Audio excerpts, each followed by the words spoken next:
漫威到底有多细？细节一，在蜘蛛侠英雄远征中，彼得在哈皮飞船上曾亲自制作战衣。不过现在请注意，当他用手操纵机器时，这与托尼最初研制战甲的手势几乎一模一样。这一幕连哈皮看到都愣了几秒。其次，在影片结尾，小蜘蛛以神秘客大战时的落地抬头姿势与钢铁侠1里的托尼如出一辙，难怪两人有着深深的父子情，连动作都做得极其相似。细节二，复联4里，托尼刚从泰坦星回到地球时，超级英雄就向他汇报了当年灭霸打响指消灭的人数。起初托尼看起来并没有太大的举动，但等图像显示到小蜘蛛时，他立马用手捂住了自己的眼睛。从这点就能够明显看出，他心里最在乎的还是小蜘蛛。细节三，在复联1影片结尾，托尼在构造复仇者大厦的蓝图上，其实为每个超级英雄都设计了房间。注意看6个人的标志，雷神是把喵喵锤，鹰眼是一张弓，美队是一个盾牌，钢铁侠则是头盔，瓦解的标志其实是个 X， 至于马克叔则是一段变异的基因序列。不得不说，托尼爸爸还是挺贴心的。细节4，同样在复联1中，当奇塔瑞巨兽入侵地球时，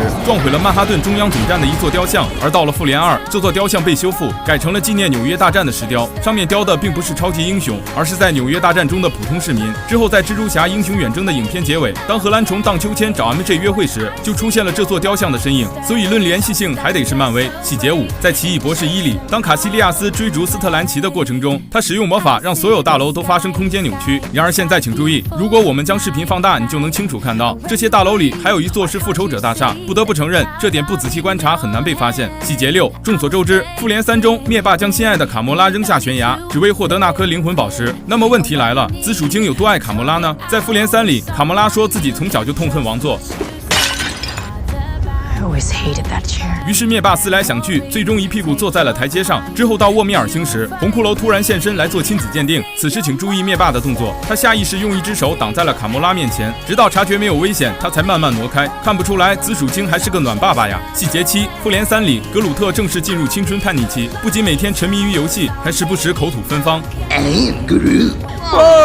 现在请注意格鲁特此时玩的游戏，这是一款1981年推出的街机游戏。在游戏里，玩家不仅要击败外来入侵者的袭击，还得保护星球里的人类。然而这种设定像不像复联1奇塔瑞入侵地球的场景，以及复联3中复仇者抵抗灭霸大军的情节？细节8，在复联4里，众人穿越回过去，此时托尼来到斯塔克大厦，不过现在请注意墙壁上有一个坑，然而这个坑实际上在复联1中是浩克用鸡妹砸出来的。嗨，这一幕看着着实让人心疼。细节9，复联1一开场，神盾局就在研究宇宙魔方。不过现在请注意，当你仔细看这个装置，这像不像托尼的初代弧形反应堆？之后鸡妹现身，不仅将魔方带走，还把它交给了艾瑞克博士研究。注意他做出来的设备，圆形中间包个铁三角，像不像托尼升级后的反应堆呢？众所周知，反应堆升级后的能源正是从宇宙魔方里找到的。细节10，在钢铁侠的葬礼上，几乎所有超级英雄都来到了此处。不过这里还站着一个陌生的面孔，实际上看过钢铁侠3的应该都知道，他就是当年的那个小男孩哈利。然而和钢铁侠有渊源的男孩有2个，另一个则是影片里提到的彼得。不过在托比宇宙和加菲宇宙中，彼得和哈利都是最好的朋友，难不成这个镜头就是为了他俩以后埋下伏笔？